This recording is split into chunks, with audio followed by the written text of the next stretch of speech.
Hello, fellow traders. 'Tis I, TheRumpledOne, coming to you Thursday, February the 25th. The year's 2021. Let's talk trading, tactical trading with Walmal.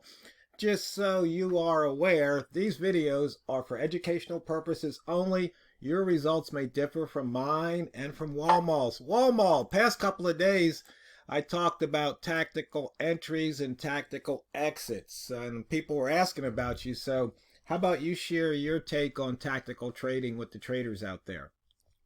Well, the first thing that comes to mind when you talk about tactical trading or tactical anything is, do you have a plan?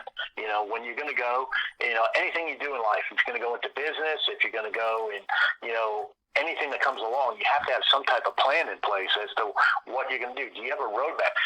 For instance, here I am living on the East Coast and outside of Atlanta. If I wanted to go and make a trip out to the West Coast, I'd probably go and lay it into my GPS on my phone. I'd probably go and look and see, hey, are there any places I'd want to go and stop along the way to go and visit? Since I'm going to be, traveling 3,000 miles, I probably will want to go and do all those things, and lay it all out.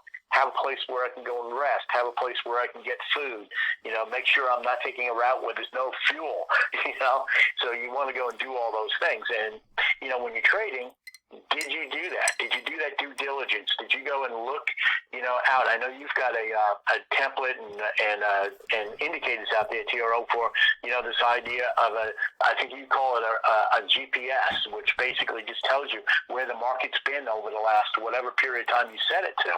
And I think that's very, very important so you understand. I say a lot of times, no matter what method you're using, did you look left? Did you see that there's going to be some problem areas that you're going to have some trouble with?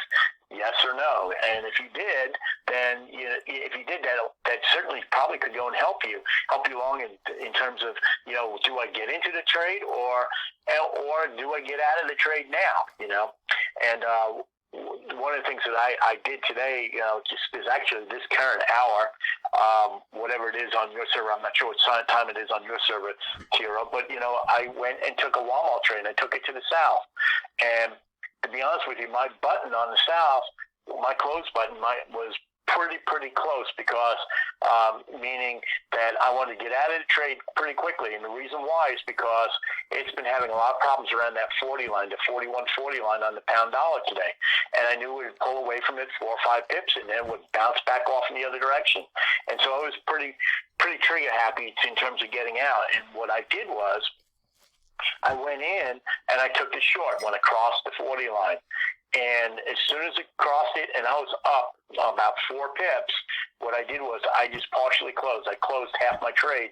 So I wound up putting two pips into my bank account, and then it ran against me. And it ran all the way back up to the trigger for the going long. And normally I say get out at 7, but for some reason I just didn't do it. I took my eye off the chart. I didn't follow my plan. I kind of blew that up in that sense. But what I did was I went and closed that trade, and so I wound up taking, I think, like a 7 pip or an 8 pip loss on that half. So that's the equivalent of 4 pips. So now I'm down the equivalent of 2 pips for the trade. But at the same time, because it broke the 50, I went in and took the trade at the 50. And again, my fingers were pretty close to the close button, and the reason why was because if you look left on the chart, you see there were 2 highs that got posted in the past. But good for me. And what happened was it blasted through those highs and went all the way up to the 60, and it got up to about 62, 63, and my EA took me out. I have an EA where I set my target profits on, and I had that set, and that was my plan. Set it up, have a plan, tactically get out. Now, looking at the chart now, it was sort of like, well, and I think I said this to you, TRO, before. It's like, man, I wish I would have stayed in that trade. It would have been worth another 20 pips. But, that's not what I did. But because of doing that, I picked up about, between all 3 of those trades, because I consider taking the partial, I split the trade, so that's now 3 trades altogether. By doing that, I wound up being, up basically 8 pips. maybe a little bit more than 10 pips. I think I actually where the EEA took me out. But it would have been nice if I would have stayed, but I didn't do that. Now, if I would have gone and tactically looked at it a little bit better, which is what I should have done, I would have seen that, hey, if I look left, you know what, this thing is going to probably not just get across the 60 like I wanted to, but the next time we really ran into problems was up and around the 70, 75. You know what, I probably should have taken that trade and taken half my profits off, and let's see where the other half of it would have gone to. But I didn't do that. So, I'm admitting to you guys that I kind of blew my plan up a little bit, mainly because I didn't plan. And I know you like to say, and I've said this in the past as well. If you fail to plan, you prepare to fail. And that's a reality of what happened here. I could have gone and picked up, from where my entry was. I could have picked up, let me go and measure it out. I could have theoretically gotten 30 pips, 31 pips on the deal. But that's okay. I got what I needed to get for the day, so I'm happy with that. But at the same time, if I would have planned better, if I would have gone and been a little bit more tactical in my approach, I would have been better off. Yeah, well, that's one of the things where you were tactical in the sense that you had placed those trades on the or placed those your take profit. And that's something I was talking to the traders about yesterday on tactical exits, because we have so many choices about exits. And it's just like today, I was managing my emotions more than I was managing the trade, because how many times have I said 40's the launch pad?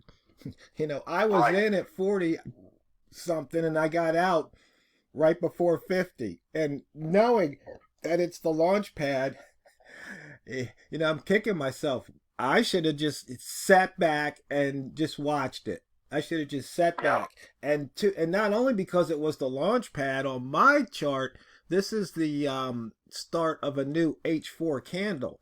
And I know H4 candles like to run.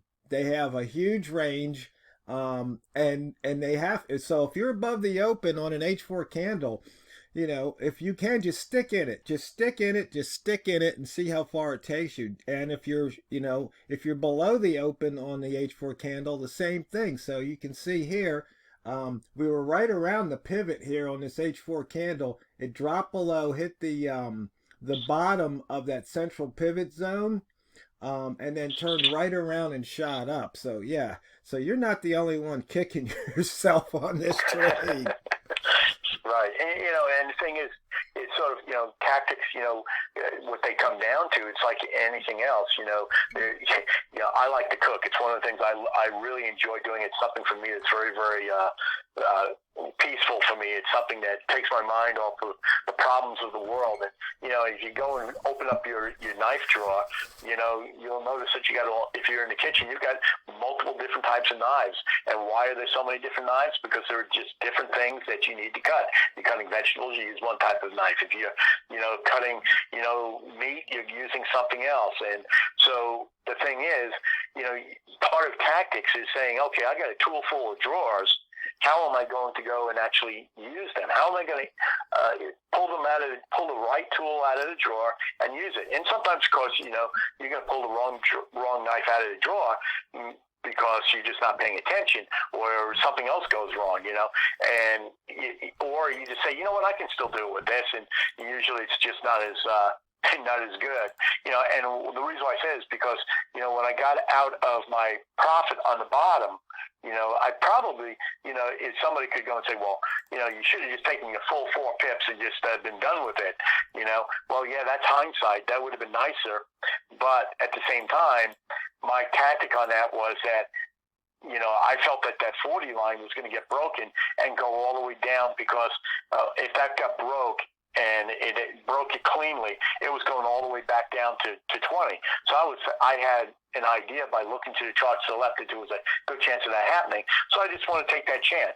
Where I blew my tactic up is that when I was, when that trade actually got to about 5 pips underwater, I should have just at that point exited it out, and it would have been a cleaner exit. But that's, hindsight, and that's always going to come into play.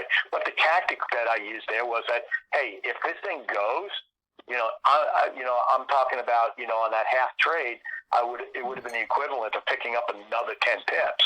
So that would have been real nice to go and do that, and, unfortunately on the upper side, I didn't do that. I should have used that same tactic on the top. But you have those tactics, you have those tools available to you. Use them. That's the thing. Use the tactics that are available to you to go and help you out. And part of that is when you get into the trade, you can't just go and willy-nilly jump into a trade and airball it, because, airballs more times than not, they don't pan out. If you're playing football, you throw a Hail Mary, when do you throw it? You don't throw it on every down. You throw it when you're down by, 3 points and it's the end of the last 30 seconds of the game. That's when you throw a Hail Mary. You don't go and throw a Hail Mary on every single pass, on every single opportunity. So what do? You go and actually use what's available for you. Actually, maybe you should do it every single opportunity, because the defense will think they're not going to do that again, and you just wear out one of the cornerbacks or something, Especially if you've got a team that's a whole lot more fit. They absolutely can do it. You think about it in other sports as well. What do we do? If your team is more fit, what are you going to do?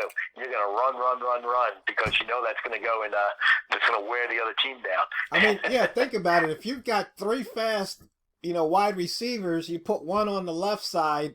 Okay, you put your third fastest on the left side. You run them. You do a Hail Mary. You get that guy, that cornerback all worn out. And then you put your second fastest guy over there. And then you get the cornerback worn out a little bit more. Then you put your fastest guy. Fastest guy is going to beat the worn out cornerback.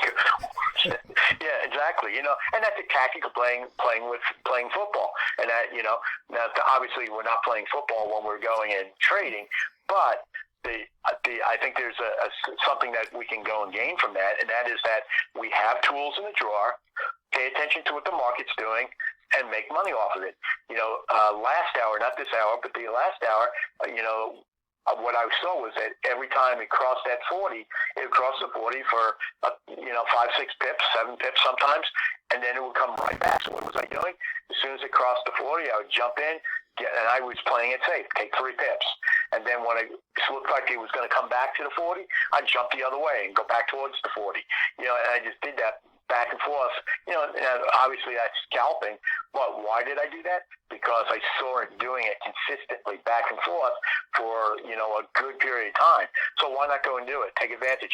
That's a tactic, just pay attention to what's in the drawer. And I think sometimes, unfortunately, when we're trading, we become so myopic in what we see that what happens is we get tunnel visioned into something, and then it takes us out. No, the thing is, when the game changes, you have to change with the game. And that doesn't mean that you break your rules. No, you don't break your rules. But what you do is you have a set of rules based on what the market's doing, and what's going on. Exactly. Well, we got about the 2-minute warning here. Anything else you want to tell the boys and girls and non-binary traders out there? Well, the biggest part of tactics is you can have the best tactics in a row in the world if you're playing some type of sport, but if you're not fit, you're not going to make it. Okay, you're just not going to be able to make it. And in trading, the similarity there is that, in trading, you got to practice. And practice doesn't make you perfect. I know we got that expression out there. Practice makes you, but it doesn't make you perfect. But what practice does do is it makes you better. And what you got to practice is you got to practice what is working, and when you see that you're not doing something right, don't continually do that. Break that in your practice, and just go and practice the things that do work.